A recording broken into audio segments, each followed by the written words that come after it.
और देश की बात में बात अब मध्य प्रदेश से। पूरे देश में सरकारी कर्मचारी पुरानी पेंशन बहाली की लड़ाई लड़ रहे हैं। राजस्थान और छत्तीसगढ़ की राज्य सरकारों ने इसको लेकर ऐलान भी कर दिया है, लेकिन केंद्र फिलहाल इस मूड में नहीं दिखता। हालांकि अपने पूर्व सांसदों पर खर्चने के मामले में सरकारी तिजोरी में शायद हमेशा पैसे रहते हैं।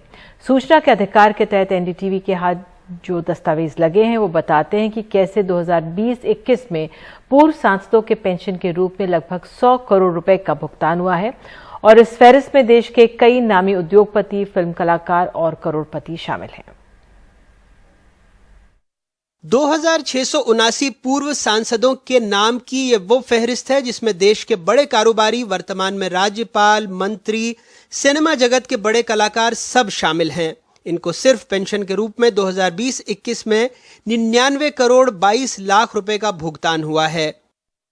इसमें कुछ तो बड़े उद्योगपति हैं, कुछ अरबपति कारोबारी हैं, कुछ नामचीन अभिनेता हैं, अभिनेत्री हैं, पूर्व नौकरशाह हैं, राज परिवार से जुड़े सदस्य के लोग हैं। ये सब भी पेंशन ले रहे हैं। इन सबको भी सरकारी सहारे की जरूरत है। कुछ नाम तो ऐसे हैं कि जो कि संपत्ति के शिखर पे बैठे हुए हैं, परंतु फिर भी वो तलहटी का मोह नहीं छोड़ पा रहे। एक तरफ सरकारें आम आदमी को घरेलू गैस पर मिलने वाली सब्सिडी छोड़ने की अपील कर रही हैं, गिव इट अप का नारा दे रही हैं। सीनियर सिटीजन को रेल किराए पर मिलने वाली रियायत बंद है और दूसरी तरफ एक्स एमपीज को इंडिविजुअल की यात्रा में फर्स्ट एसी और एक कंपेनियन के साथ में यात्रा पर सेकंड एसी का बेनिफिट दिया जा रहा है। सुरेंद्र कुमार ने 35 साल से ज्यादा सरकारी नौकरी की है। अब 2234 रुपए हर महीने पेंशन मिलती है। राजेश कुमार वित्त विभाग से रिटायर्ड हुए हैं। सुनिए माननीयों के पेंशन को लेकर इनकी राय। भाई वो उनका अपना है, उनका अपनी विधानसभा है, उसमें बढ़ाना घटाना ये सब उनके ही हाथ में, वही बढ़ाते हैं वही घटाते हैं। लेकिन वहीं संसद में ये अगर एक दिन बतौर सांसद जाते तो ताउम्र कम से कम पेंशन 25,000 रुपए मिलती। मध्य प्रदेश विधानसभा के पेंशन में सेक्शन 6A के तहत हर महीने 20,000 रुपए की पेंशन मिल जाती, चाहे 5 साल का कार्यकाल पूरा किया हो या नहीं। पेंशन में हर साल 800 रुपए हर महीने के हिसाब से इजाफा भी होता। छत्तीसगढ़ में 35,000 रुपए मिल जाते और सबसे ज्यादा मणिपुर में 70,000 रुपए प्रति महीने। पूर्व विधायक की मृत्यु की तारीख या उसके पति, पत्नी या आश्रित को हर महीने 18,000 रुपए की फैमिली पेंशन मिलती, जिसमें हर साल 500 रुपए जुड़ते। हर महीने 15,000 रुपए का मेडिकल भत्ता भी। ऐसे मध्य प्रदेश में लगभग 600 से 650 विधायक हैं। हालांकि विधानसभा अध्यक्ष को लगता है इसमें कुछ गलत नहीं है। संसद के भीतर बना कानून और विधानसभा के भीतर बने हुए कानूनों के हिसाब से काफी सोच समझ करके ही ऐसा किया होगा, और जब वो किया गया तो स्वाभाविक है। अब ये किसी को ऐसा लगता है कि हमको शायद ये पेंशन ज़्यादा हमारे पास, जैसे अब बड़े बड़े आपके इससे सिनेमा जगत से बहुत सारे राज्यसभा सदस्य हो जाते हैं, लोकसभा हो जाते हैं, अरबों रुपए कमाते हैं। पर ऐसे भी लोग हैं जिनको वाकई में केवल पेंशन ही एक सहारा उनके जीवन का होता है, तो उनको पेंशन मिलने देना चाहिए। पर एक कानून बना दिया जाए कि अरबपति को नहीं मिलना और जो बिल्कुल माने हैंड टू माउथ उसको भी नहीं मिलना, इस तरह से मैं समझता हूँ कि ठीक नहीं है। कुछ सांसद और पूर्व सांसद भी इस मामले में एक राय रखते हैं।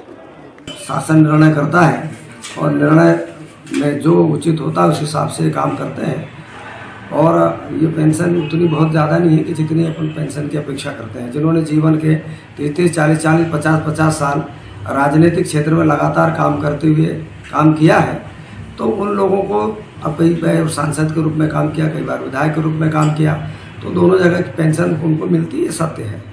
नियमों के मुताबिक अगर कोई नेता पूर्व सांसद या विधायक की पेंशन ले रहा है और फिर से मंत्री बन जाता है तो उसे मंत्री पद के वेतन के साथ ही पेंशन भी मिलती है।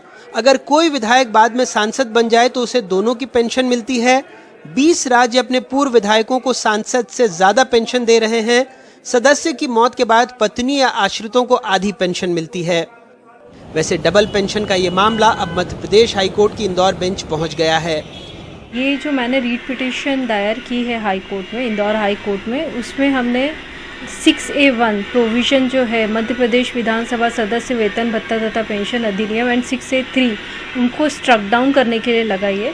एक दिन के लिए भी अगर ये एमएलए बनते हैं तो वो होल लाइफ पेंशन के लिए एलिजिबल हो जाते हैं, अगर रेजिग्नेशन दे दे तो भी एक दिन में। ये एमपीज़ के लिए भी लगाया गया है। Salary allowance and pension of member of parliament act का सेक्शन 8A1 और 8A3 को चैलेंज किया गया है, उसको स्ट्रक डाउन करने की मांग की है। उसमें भी एमपीज़ के लिए लगाया है कि एक से ज़्यादा पेंशन न लें। अब ये भी जान लेते हैं कि जनसेवा की दुहाई देकर सार्वजनिक क्षेत्र में जीवन बिताने राजनीति में आने वाले लोग जब जनता के लिए पेंशन के नियम बना रहे हैं तो क्या सोच रहती है। केंद्र इंदिरा गांधी राष्ट्रीय वृद्धावस्था पेंशन योजना के तहत प्रति महीने 200 रुपये की सहायता देता है। इतनी पेंशन राशि में तो रोज एक कप चाय भी नहीं आती। विधवा पेंशन के 300 रुपये प्रति माह की राशि पाने की उम्र 40 से 79 वर्ष है, जबकि देश में लड़कियों के विवाह की आयु 18 वर्ष है। इंदिरा गांधी राष्ट्रीय दिव्यांगता पेंशन में भी 18 से 79 वर्ष के गरीबी रेखा से नीचे रहने वाले हितग्राहियों को मात्र 300 रुपये प्रति माह पेंशन दी जाती है।